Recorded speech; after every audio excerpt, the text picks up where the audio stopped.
From NBC News in Washington, Meet the Press with David Gregory. Good morning. A new year and a renewed focus on the economy as the president makes a pledge to the American people in his weekly address this weekend. His New Year's resolution, getting the economy back on track. As president, that's my commitment to you, to do everything I can to make sure our economy is growing, creating jobs, and strengthening our middle class. That's my resolution for the coming year. The president returns from his family holiday in Hawaii on Tuesday, and the 112th Congress, with a Republican House and a more closely divided Democratic Senate, convenes on Wednesday. Here with us this morning, a leading Republican in the Senate, the senior senator from South Carolina, Lindsey Graham. Happy New Year, Senator. Welcome back to Meet the Press.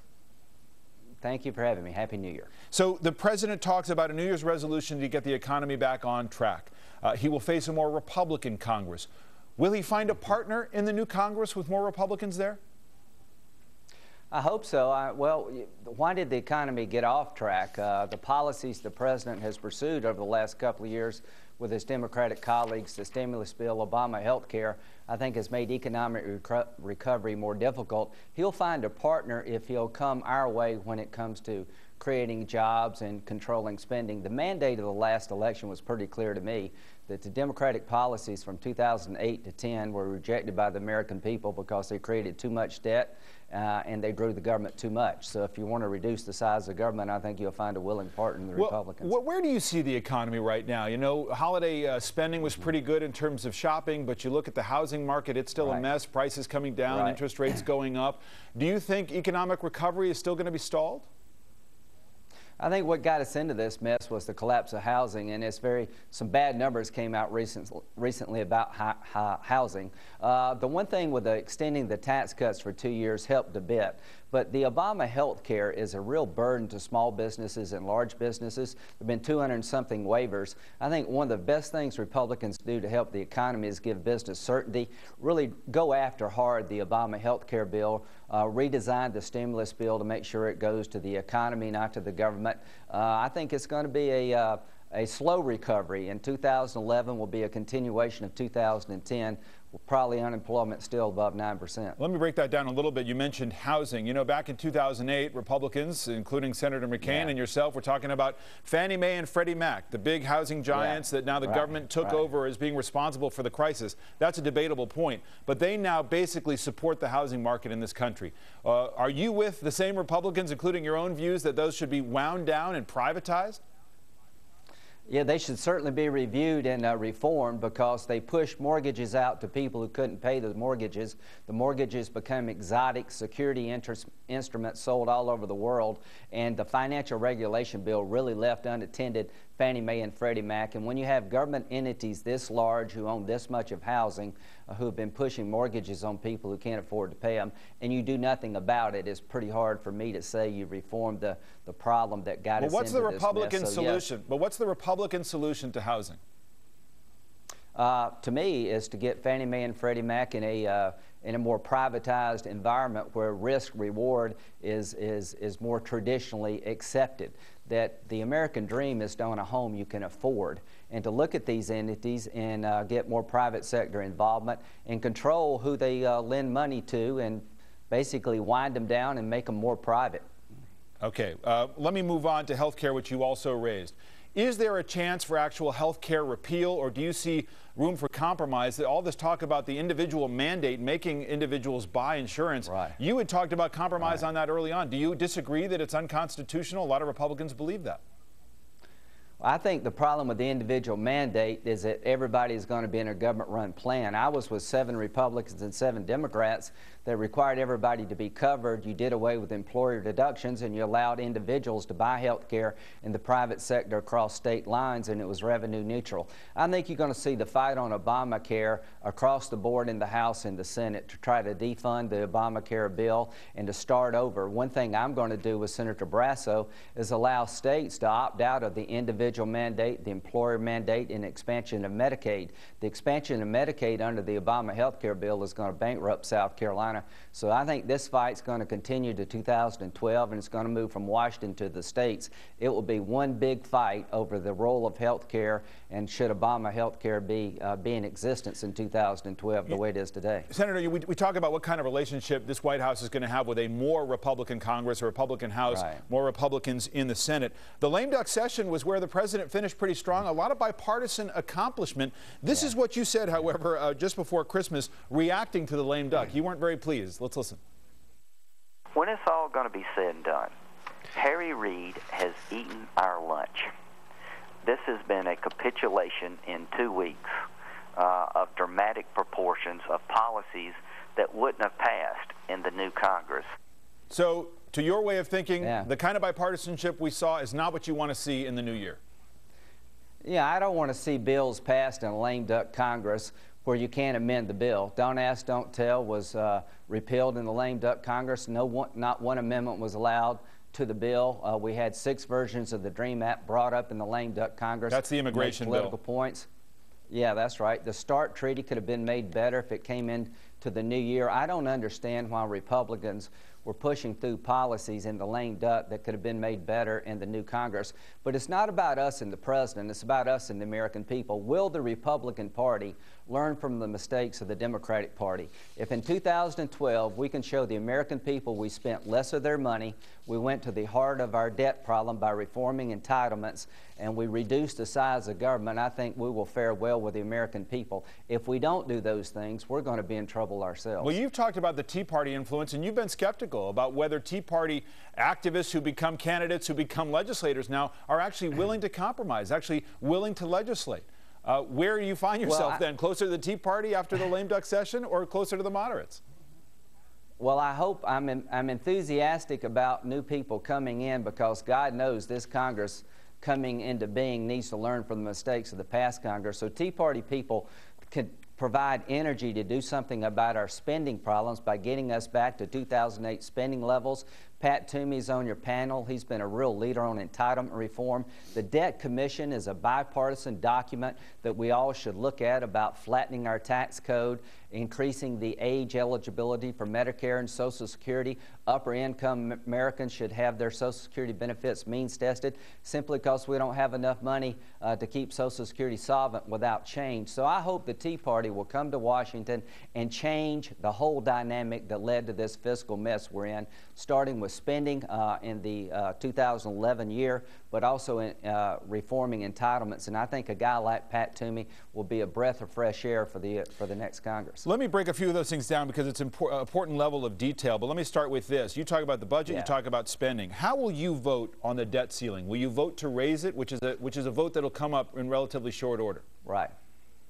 Well, to not raise the debt ceiling could be a default of the United States on bond and Treasury obligations. That would be very bad for the position of the United States in the world at large. But this is an opportunity to make sure the government is changing its spending ways. I will not vote for the debt ceiling increase until I see a plan in place that will deal with our long-term debt obligations, starting with Social Security, a real bipartisan effort to make sure that Social Security stays solvent, adjusting the age, looking at means tests for benefits. On the spending side, I'm not going to vote for a debt ceiling increase unless we go back to 2008 spending levels, cutting discretionary spending. All right, but let me stop you for a second, Senator. That's a big condition just on Social Security alone. Yeah. Do you think Republicans are prepared to follow you in 2 things you said, raise the retirement age and means test benefits for older Americans? I would suggest that if we're serious about taking America in a new direction and you're not putting entitlement reform on the table, you've missed a great opportunity to change the course of America's future. And the last election was about change that really will make us something other than Greece. I think Pat Toomey, Rand Paul, and other candidates who are new to the Congress have said during the campaign, everything's on the table when it comes to making America fiscally sound. Let's see if we can find bipartisan reforms in Social Security before we raise the debt limit. But do you think Senator McConnell, the leader of the Republicans, is going to go along with that? I hope so. I know that Speaker Boehner is going to produce spending limitation bills every day. But the question for the Republican Party, for the Tea Party, for the Democratic Party, beyond discretionary spending, are we willing to look at the Debt Commission's suggestions in entitlement reform and begin to enact those reforms before it's too late? I hope that this new Congress will do something the other Congresses have never done, and that is seriously look at entitlement reform by adjusting the age and means testing benefits, including Medicare Part D. Obama health care needs to be repealed and replaced, but the Republican Party created Medicare Part D, a prescription drug entitlement that's already gotten out of control. I hope we'll put that on the table for reform. Would you vote to actually scrap that, to take it away? I would vote to means test it. I would vote to make sure that people in my income level and your income level don't get their prescription drug bills paid by the federal government because we can't afford it. I would vote to make sure that someone in my income level would have their Social Security benefits renegotiated if they're under 55, not in a draconian way, but changes that we can make now for people 55 and under to avoid a fiscal collapse that's surely coming if we do nothing. The President said in his speech he wants to work with us. This is a good opportunity to find common ground, entitlement reform starting with Social Security. You talked about the President and his leadership style and your own assessment of him. I want to put up on the screen something you said to the National Review last month. President, this is about the government shutdown, but what you talked about was President Obama and his experience, and you said, I think he's adrift. His instincts, I think, are to be more centrist, since that's the political future for him, but he doesn't feel comfortable taking on his own party, and he sure doesn't know how to cut a deal and sell it. That goes back to experience. Right. He's never done this stuff before. I hope the message is, before you elect someone President of the United States, the more experience they have in the real world, the better. He's never sat down with a group of Republicans and Democrats, hard-headed right and hard-headed left, and hammered out a deal. You don't think what happened in the lame duck session qualifies? Well, what happened in the lame duck session was that you had policies that were passed that were sort of liberal agenda policies that got votes or passed that really didn't change the job situation. The President did agree to an extension of the tax cuts, but his initial entry into the agreement was whining. He accused us Republicans of being hostage takers.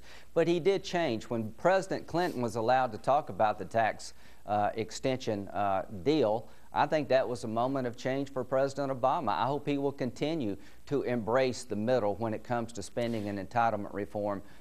What about spending in the budget? Back in '95, you defended a decision to shut down the government. You said nobody was angry about that. You held to principle. Do you think it would be a mistake for Republicans to pursue that path this time? I think it's smart for Republicans to learn from our mistakes. At the end of the day, the American people do not like the direction that the country's been taking in the last 2 years.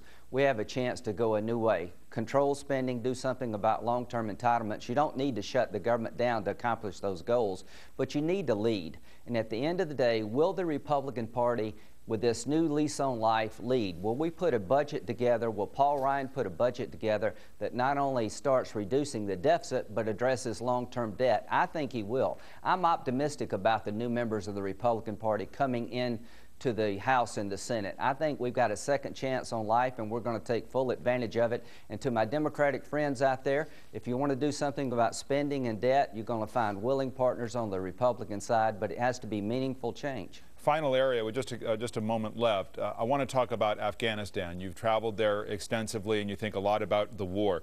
Vice President Biden was on this program in the last couple of weeks, was emphatic in talking about the end game for the United States. This is a portion of what he said. At the recent Lisbon conference, the NATO conference, where we said we're starting this process just like we did in Iraq. We're starting it in July of 2011, and we're going to be totally out of there come hell or high water by 2014. If that holds, that means there's a level of confidence that the primary challenge can be overcome, which to you is what? Well, at the end of the day, I think the Vice President has walked back that statement. The President rightfully has said we're going to start transitioning this year. By 2014, the Afghan security forces will be in the lead. I want an enduring relationship with Afghanistan past 2014. politically, economically, and militarily, so that country never goes back into the hands of the Taliban or al-Qaeda. The two words that will be talked about in 2011 with Afghanistan are corruption and Pakistan. I am hopeful the Pakistani army will be more bold in attacking safe havens across the border that lie in Pakistan. I hope the Karzai government will better address corruption.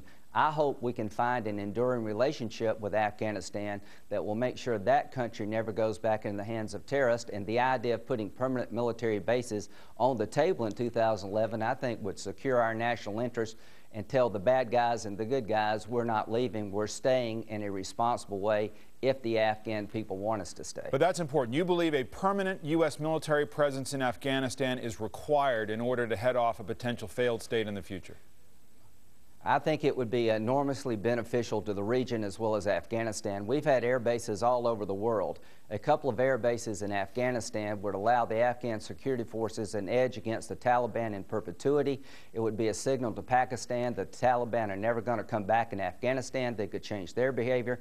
It would be a signal to the whole region that Afghanistan is going to be a new and different place. And if the Afghan people want this relationship, they're going to have to earn it. But I hope they will seek a relationship with the United States of where we can have an enduring relationship economically, militarily, and politically, and a couple of air bases in Afghanistan will give us an edge militarily, give the Afghan security forces an edge militarily to ensure that country never goes back into the hands of the Taliban, which will be a stabilizing event throughout the whole region. That has to be earned by the Afghan people, and it has to be requested by them.